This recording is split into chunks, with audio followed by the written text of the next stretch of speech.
नमस्कार दोस्तों, देवर्षि मिश्रा ट्रेनिंग चैनल में आप सबका बहुत बहुत स्वागत है। अगर आप एक बीए ग्रेजुएट हैं तो ये वीडियो आपके लिए है, क्योंकि इस वीडियो में मैंने बताया है कि कैसे एक बीए ग्रेजुएट अपने लिए एक इफेक्टिव रिज्यूमे बना सकता है। तो आइए दोस्तों, वीडियो की शुरुआत करते हैं और स्टेप बाय स्टेप सीखते हैं कि आप अपने लिए कैसे एक प्रभावशाली रिज्यूमे बना सकते हैं। आइए शुरुआत करते हैं रिज्यूमे के टॉप से। रिज्यूमे के टॉप पर आप अपना नाम लिख सकते हैं, जहां पर लिखा हुआ है नेम ऑफ द कैंडिडेट उस जगह पर। उसके बाद देखिए यहाँ पर ईमेल आईडी का ऑप्शन दिया गया है, जहां पर आप अपनी ईमेल आईडी मेंशन कर सकते हैं और आप मेंशन कर सकते हैं अपना कॉन्टैक्ट डिटेल अपने कॉन्टैक्ट में। अगर आपका लिंक्डइन प्रोफाइल है तो इसी कॉलम में आप अपना लिंक्डइन प्रोफाइल का लिंक भी मेंशन कर सकते हैं। लिंक्डइन एक प्रोफेशनल नेटवर्किंग साइट है जिसके माध्यम से दुनिया भर के वर्किंग प्रोफेशनल्स आपस में कनेक्टेड रहते हैं। अब बात करते हैं रिज्यूमे में करियर ऑब्जेक्टिव की, जो कि कुछ इस प्रकार है। Enthusiastic arts graduate with an aspiration to learn, excel and contribute to a work environment where I can leverage my passion, academic background and develop new skills।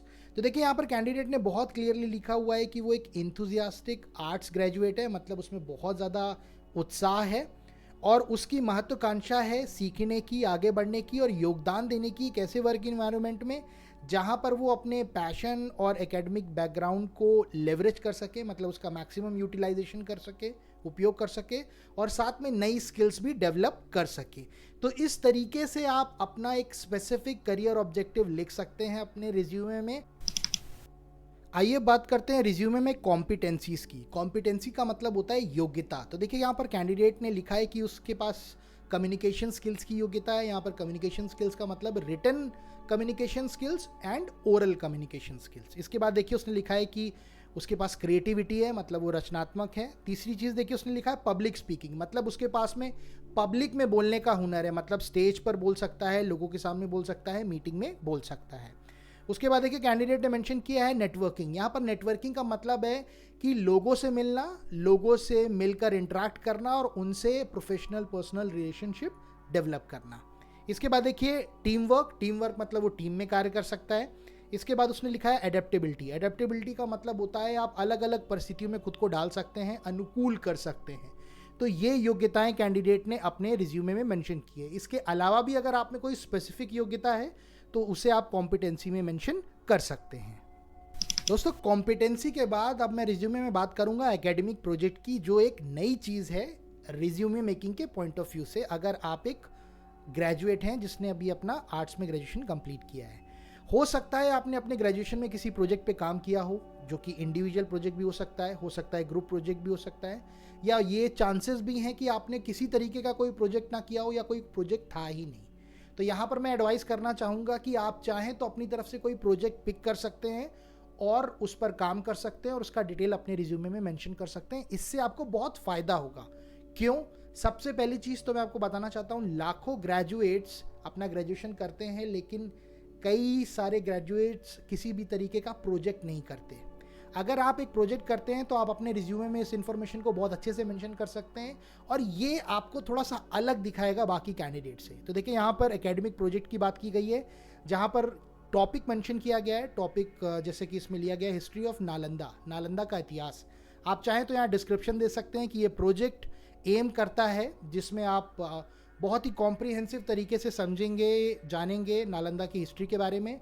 आप चाहें तो ईयर, डेट और ड्यूरेशन मेंशन कर सकते हैं। Project किस साल में किया था, कौन से मंथ में किया था, कितनी अवधि थी इस प्रोजेक्ट की, मतलब 6 महीने, 3 महीने, साल भर। इसके बाद देखिए यहाँ पर आप रेफरेंसेज और सोर्सेज मेंशन कर सकते हैं कि आपने कौन से रेफरेंसेज और सोर्सेज यूज़ किए थे इस प्रोजेक्ट को बनाने में। वो किताबें भी हो सकती हैं, वो वेबसाइट भी हो सकते हैं, वो लिटरेचर भी हो सकता है, वो पब्लिकेशन भी हो सकता है। लास्ट में देखिए यहाँ पर प्रोजेक्ट लिंक मेंशन करने का ऑप्शन दिया हुआ है, जहाँ पर आप एक हाइपर लिंक बनाकर यहाँ पर डाल सकते हैं, जिस पर क्लिक करके आपका रिज्यूमे देखने वाला सीधे आपके प्रोजेक्ट तक पहुँच सकता है। तो ये बहुत प्रोफेशनल तरीका है जिसको हर एक कैंडिडेट को कहीं ना कहीं यूज़ करना चाहिए, चाहे वो नॉन टेक्निकल हो या टेक्निकल। इस तरीके से आप एक अच्छा इंप्रेशन छोड़ सकते हैं अपने रिज्यूमे में। एकेडमिक प्रोजेक्ट के बाद आप बात करेंगे एकेडमिक क्वालिफिकेशन की। तो देखिए कैंडिडेट ने मेंशन किया है कि उसने 2023 में बैचलर ऑफ आर्ट्स कंप्लीट किया फ्रॉम, यहाँ पर आप अपना कॉलेज का नाम या यूनिवर्सिटी का नाम मेंशन कर सकते हैं। उसी की तरह देखिए उसने कैंडिडेट ने अपने 12th का डिटेल भी मेंशन किया है, 2020 में उसने 12th किया, फिर उसने मेंशन किया हाई स्कूल किया 2018 में। ये सारी इन्फॉर्मेशन क्रोनोलॉजिकल ऑर्डर में लिखी गई है। क्रोनोलॉजिकल ऑर्डर कहता है सबसे लेटेस्ट इन्फॉर्मेशन सबसे पहले आएगी और सबसे पुरानी इन्फॉर्मेशन सबसे बाद में आएगी। अब आपका सवाल यहाँ ये हो सकता है कि यहाँ पर परसेंटेज क्यों नहीं मेंशन किए गए हैं, क्या रिज्यूमे में परसेंटेज मेंशन करने चाहिए, क्या नहीं करने चाहिए।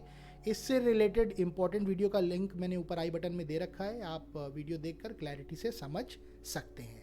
एक और चीज़ बताना चाहूँगा, अगर आप अपनी ग्रेजुएशन की लर्निंग को और अच्छे से एक्सप्लेन करना चाहते हैं तो यहाँ पर अपने ग्रेजुएशन के जस्ट नीचे आप की लर्निंग नाम का एक हेडर डाल सकते हैं, जहाँ पर आप बुलेट पॉइंट में मेंशन कर सकते हैं कि आपने क्या क्या सीखा। वो पॉलिटिकल साइंस के बारे में भी हो सकता है, वो लिटरेचर के बारे में भी हो सकता है, वो आर्ट एंड क्राफ्ट के बारे में भी हो सकता है, वो सोशल साइंस के बारे में भी हो सकता है, वो पॉलिटिक्स के बारे में भी हो सकता है, वो कुछ भी हो सकता है जो आपने अपने कोर्स के दौरान सीखा, आप उसको इस तरीके से मेंशन कर सकते हैं।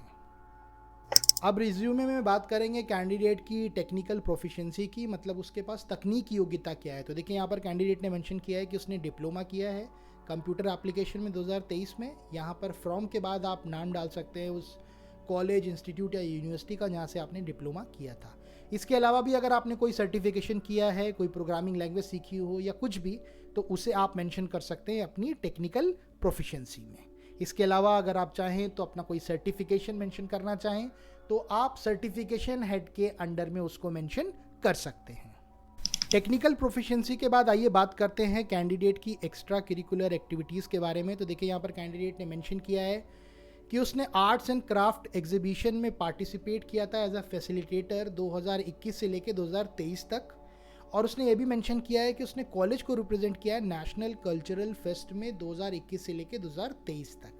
इसके अलावा भी आपकी अगर कोई अचीवमेंट है जो कि एकेडमिक से रिलेटेड हो सकती है, स्पोर्ट्स से रिलेटेड हो सकती है, डांस से रिलेटेड हो सकती है, पब्लिक स्पीकिंग से रिलेटेड हो सकती है, एनसीसी से रिलेटेड हो सकती है, उसको भी आप चाहें तो अपनी एक्स्ट्रा करिकुलर एक्टिविटीज़ में या एक अलग हेड जो कि अचीवमेंट्स के नाम से होगा उसके अंडर में मेंशन कर सकते हैं। आइए फाइनली बात करते हैं रिज्यूमे की एंड की। रिज्यूमे के एंड में आप अपनी पर्सनल इन्फॉर्मेशन पर्सनल विटे कॉलम में लिख सकते हैं, जहाँ पर आप मेंशन कर सकते हैं अपनी date of birth, language known, आप चाहें तो अपना मैरिटल स्टेटस मेंशन कर सकते हैं कि आप मैरिड हैं या अनमैरिड। आप अपना करस्पॉन्डेंस एड्रेस और परमानेंट एड्रेस मेंशन कर सकते हैं। यहाँ पर दोनों इसलिए दिए हुए हैं क्योंकि बहुत सारे कैंडिडेट ऐसे होते हैं जो कहीं और बॉर्न एंड ब्रॉट अप होते हैं लेकिन किसी और शहर में जाकर अपनी पढ़ाई कर रहे होते हैं, तो वहाँ पर उनका परमानेंट एड्रेस और करस्पॉन्डेंस एड्रेस कई बार चेंज हो जाता है। अगर आपका करस्पॉन्डेंस एड्रेस और परमानेंट एड्रेस एक ही है, मतलब आप अपने ही शहर में रहकर पढ़ाई कर रहे हैं, तो आपको करस्पॉन्डेंस एड्रेस और परमानेंट एड्रेस अलग अलग लिखने की ज़रूरत नहीं है। लास्ट में आप डिक्लेरेशन मेंशन कर सकते हैं जिसमें बहुत क्लियरली आप लिख सकते हैं कि जो भी इंफॉर्मेशन मैंने अपने रिज्यूमे में लिखी है ये पूरी तरीके से सत्य है और मैं इसकी जिम्मेदारी लेता हूँ। लास्ट में यहाँ पर सिग्नेचर का कॉलम दिया हुआ है जहाँ पर आप सिग्नेचर कर सकते हैं और चाहे तो डेट भी मेंशन कर सकते हैं। आई होप ये वीडियो आपको क्लैरिटी दे रहा है इस चीज़ की कि आप किस तरीके से अपना इनिशियल फेज़ में रिज्यूमे बना सकते हैं। दोस्तों वीडियो अच्छा लगा तो लाइक और शेयर ज़रूर करिएगा, और अगर मेरा एफर्ट अच्छा लगा तो चैनल ज़रूर सब्सक्राइब करिएगा। आपके समय के लिए बहुत बहुत धन्यवाद।